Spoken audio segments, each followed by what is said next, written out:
हिंदू परंपरा के अंदर ये नवरात्रि के जो प्रसंग हैं ये तो देवी माँ की उपासना के लिए थे। नवरात्रि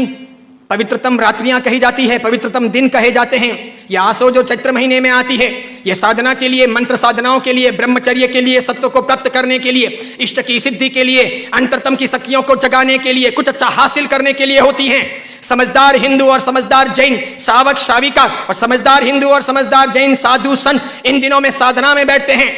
मौन रहते हैं, ब्रह्मचर्य का परिपालन करते हैं और आगे बढ़कर के शक्तियों को साधते हैं। उस जमाने में देवी माता की आरती करना, घट स्थापना करना, देवी माता को रिझाना और पुरुष एक तरफ, महिला एक तरफ, महिलाओं की जगह में, पुरुष की जगह में, देवी माता को बीच में रख करके मात्र उनके हाथ से गरबे लें और इस प्रकार उनकी भक्ति करें। यह परंपरा थी नवरात्रि की।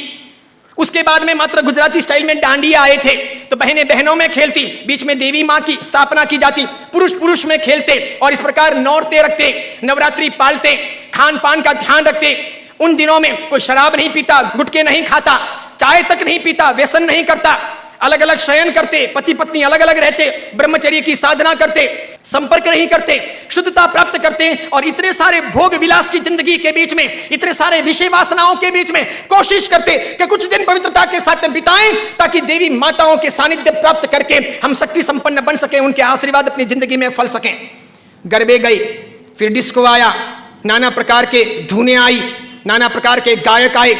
कई कंपनियां, कई संस्थाएं इसमें कूदी, कई सारे लोगों ने धन कमाना शुरू किया, छोटे बड़े या डांडियों के अलग अलग कार्यक्रम होने लगे, सब लोग ललचाने लगे। देवी माँ एक तरफ रह गई, देवी की साधना एक तरफ रह गई, नवरात्रि की पवित्रता एक तरफ रह गई, घट स्थापना एक तरफ रह गई, गरबे लेने का भाव एक तरफ रह गया, आरती और देवी माँ को रिझाना, मातृ शक्तियों को प्रेरित करना, ये सब एक तरफ रह गया। आज डांडिये खेलने वालों में से किसको पता है कि साधना क्या है, ब्रह्मचर्य क्या है, ये क्यों है नवरात्रि, इसका हेतु क्या था, इसका रीजन क्या था, ये क्यों खेलनी चाहिए या नहीं खेलनी चाहिए, तो क्यों नहीं खेलनी चाहिए। मेरा ही नहीं, भारत के कई सारे अखबारों का, कई सारे समाजविदों का, कई सारी अन्य सामाजिक संस्थाओं का ये सर्वे वर्षों से रहा है, समय समय पर किया जाता रहा है कि नवरात्रि के महीने 2 महीने के बाद में जितने गर्भपात होते हैं उतने गर्भपात बाकी के 11 महीने में नहीं होते।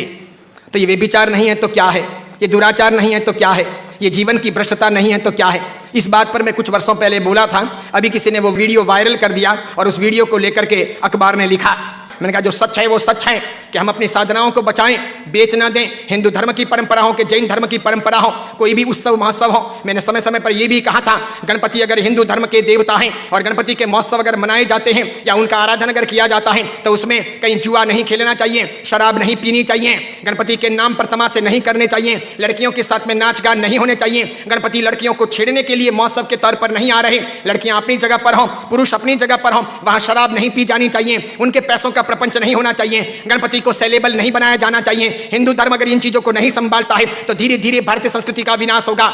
सिखों ने अपनी धर्म परंपराओं को संभाला है, मुसलमानों ने अपनी धर्म परंपराओं को संभाला है, ईसाइयों ने अपनी धर्म परंपराओं को संभाला है। उनके जो ओकेशन होते हैं वो दूसरों को इंटरफियर करने नहीं देते, वो उसमें घालमेल नहीं करते। हिंदू और जैनों को इस बारे में सावधानी रखनी आवश्यक है। कल ऐसा ना हो जाए कि पर्युषण महापर्व के दिन आए या आखातीज का दिन आए या कार्तिक पूर्णिमा का दिन आए और कोई उसे किसी प्रतिष्ठान के नाम पर प्रोजेक्ट कर ले कि चलो अब महोत्सव को इस प्रकार मनाएंगे उस प्रकार मनाएंगे, तो 25 साल 50 साल के बाद में ऐसा हो सकता है कि हमारी होली की आराधना या हमारे पर्युषण महापर्व की आराधना का रूप रंग बदल जाए।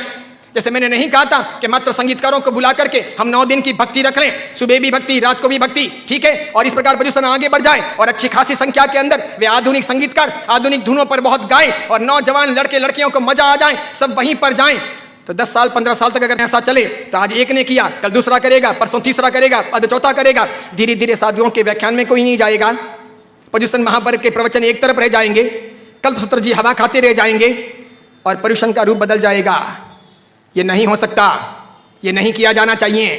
मैं इसलिए कह रहा हूं कि मेरी जिंदगी तो बहुत छोटी है, मैं तो कल दुनिया से चला जाऊंगा, लेकिन भगवान के शासन की परंपराएं नहीं मरनी चाहिए, हमें उन्हें जिलानी होगी। हमारे बच्चों को ये पता नहीं, उनको तो क्या है नाचना गाना कूदना घूमना फिरना अच्छा लगता है, उन्हें सामाजिक प्रतिक्रमण ना अच्छे लगे, बिना पंखों के रहना उन्हें ना अच्छा लगे, लेकिन जरूरी यह है पर्युषण महापर्व की पूरी प्रक्रिया, उसकी साधना की सारी व्यवस्था समझी जानी चाहिए और इसीलिए हर बाबत के अंदर सावधानी आवश्यक है। हमारा यह वीडियो अगर आपको पसंद आया हो तो उसे लाइक कीजिए, शेयर कीजिए और आचार्य विमल सागर सूरी जी के नाम से चल रहे हमारे चैनल को सब्सक्राइब कर उसके पास रहे बेल के बटन को क्लिक कीजिए ताकि हमारे नित नई वीडियो को देखने का आपको अवसर मिल सके।